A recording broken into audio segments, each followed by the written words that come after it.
S থেকে এই বিন্দুটা যে দূরত্ব হবে, এই বিন্দুটা থেকে এই রেখাটার দূরত্ব সেম হবে কিনা, কাজটা বলো। জি স্যার। আচ্ছা, তার মানে দেখো আমি বলতে পারি, ধরলাম এই বিন্দুর নাম ধরো পি, কিছুক্ষণের জন্য মনে করো এটা পি, তাহলে আমি বলতে পারবো যে এসপি সমান হচ্ছে পি এম। কিন্তু দেখো এখানে পিএমটা কি, এ প্লাস এ, পিএম মানে 2a না, এখানে দেখো তো দৈর্ঘ্যটা হিসাব করলে আবার জিরো বলো না যে স্যার জিরো হয়, জিরো না, তুমি দৈর্ঘ্যের হিসাব করো, এইটুকু এ আর এইটুকু কত এ, তাহলে যোগ করলে কত 2a না। জি স্যার। তাহলে এসপি, তাহলে এইটুকুর মান পাচ্ছি কত 2a, এইটুকু টু যদি এ। 2a হয় তাহলে নিচের টুকু কত হবে 2a, তাহলে সব মিলে কত হলো 4a। ওকে, বুঝতে পারলাম। জি স্যার। আচ্ছা, যদি এটা 2a হয় তাহলে এখানে আমরা আরেকটা জিনিস পাবো, সেটা হচ্ছে আমি দেখাচ্ছি কি পাবো। এবার তুমি ধরে নাও এই বিন্দুটা হচ্ছে এল, তাহলে এল এর স্থানাঙ্ক কি আমি বলতে পারি না যে এ কমা 2a, কারণ এইটুকু হচ্ছে এ আর এইটুকু হচ্ছে কত 2a। টু এ। এটাকে যদি এল ড্যাশ বলি তাহলে এল ড্যাশ কত এ কমা মাইনাস 2a না। মাইনাস টু এ। এখানে তোমরা আরেকটা সূত্র লেখো যে উপকেন্দ্রিক লম্বের প্রান্ত বিন্দু,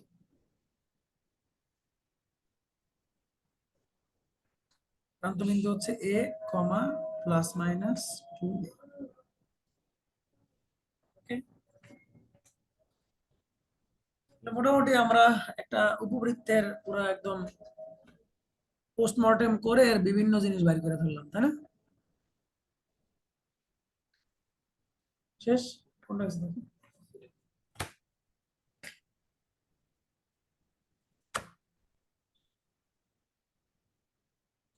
ডিরেক্ট প্রশ্ন যোগ করলে হবে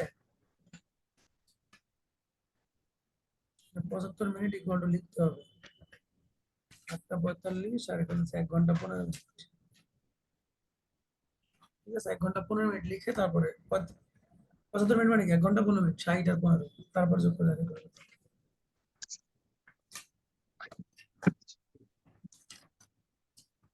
আচ্ছা, একটু লাইনে থাকো।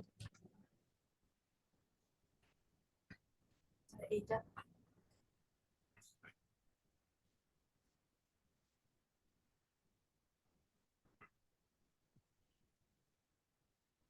15 না, এটা 15 বলতেছো, প্রোডাক্ট হতো না।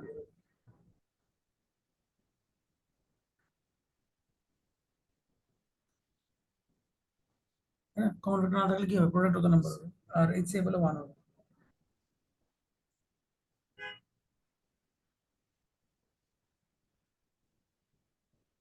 735।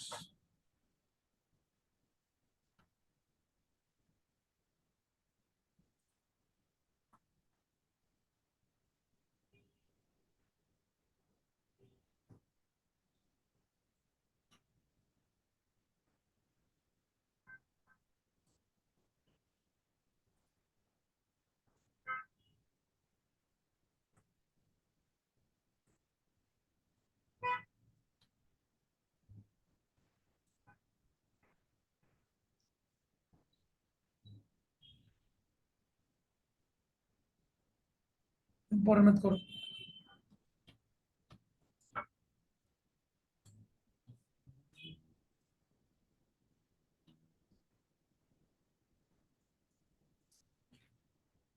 যাও, ছুটি তোমাদের, তুমি যে ম্যাথগুলো করতে পারো না আর কাছে ছবি তুলে নেবে, কারণ আমরা বলবো আর কাছে ছবি তুলে নেবে, আর তুমি ছবি তুলে ওকে পাঠাবে।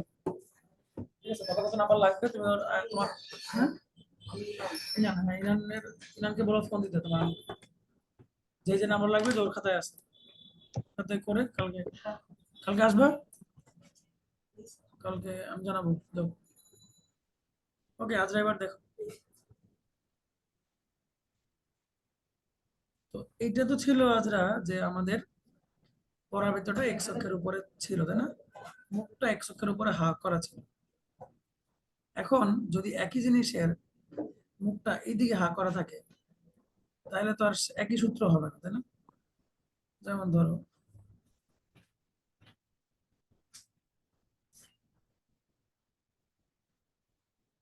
ধরো মুখটা এইদিকে হার হয়ে গেছে,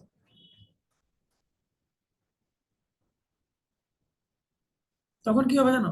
তখন এটা সমীকরণটা, আগেরটা সমীকরণ কি ছিল? X square y square equal to 4x, এখন শুধু এক্স এর জায়গায় ওয়াই, ওয়াই এর জায়গায় এক্স চলে আসবে। তাহলে x square equal to 4ay হবে। আগে প্রথমে সমীকরণের ব্যাপারটাতে আসো। ঠিক আছে, ওয়াই এর জায়গায় এক্স, এক্স এর জায়গায় ওয়াই হবে। আগের সমীকরণ ছিল Y square equal to 4x, এখন হবে x square equal to 4ay। ঠিক আছে, মনে রাখবা যার মাথায় পাওয়ার থাকবে, যার মাথায় পাওয়ার থাকবে জি স্যার। সমীকরণটা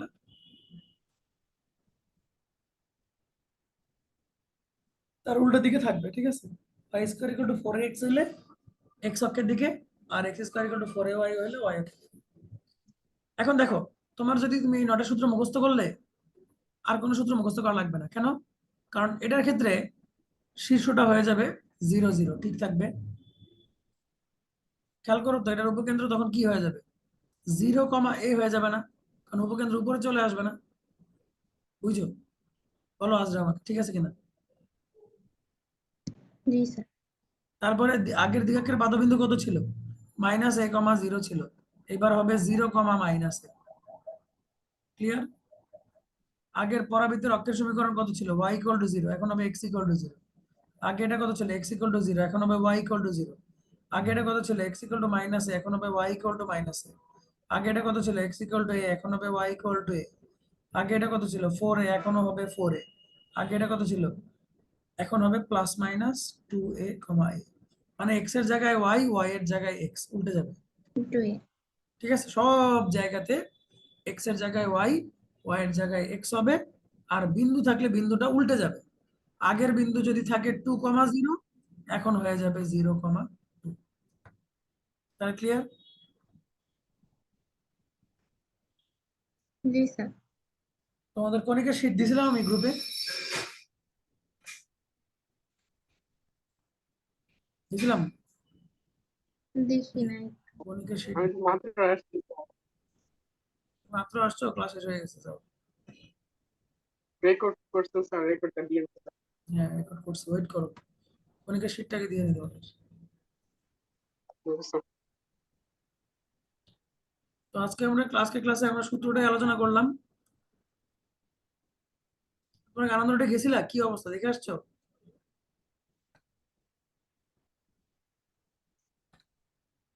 না, সাইম ভাই বলছো না যাও তুমি পরে টাইম।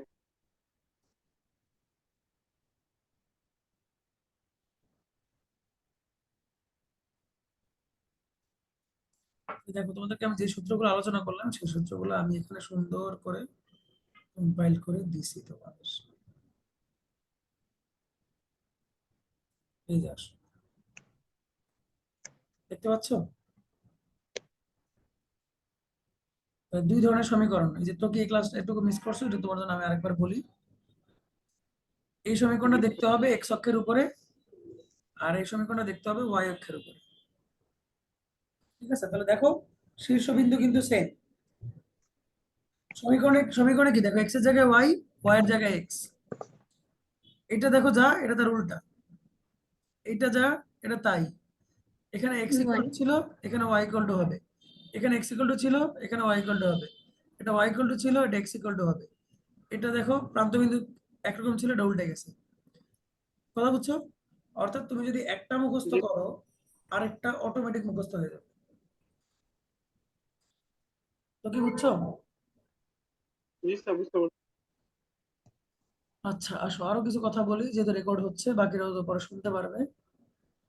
এইবার আরেকটু জিনিস, কিছু কমন সেন্সের ব্যাপার দেখো।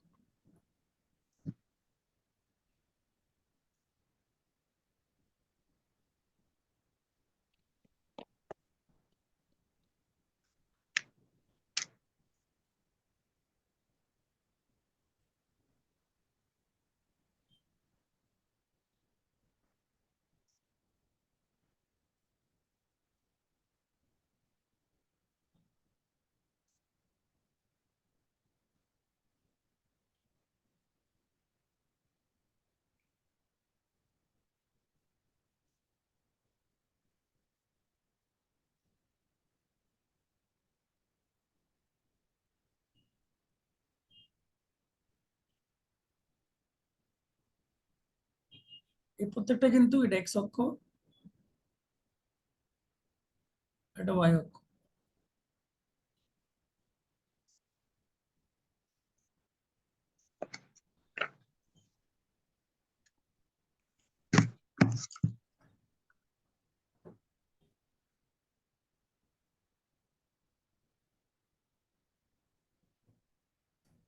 যেহেতু আমার পরাবৃত্তটা এইদিকে মুখ করে থাকে, তাহলে তার সমীকরণ হবে y square equal to 4ax। আর তোমার পরাবৃত্তটা যদি এদিকে মুখ করে থাকে, তো তার সমীকরণ হবে y square equal to -4ax।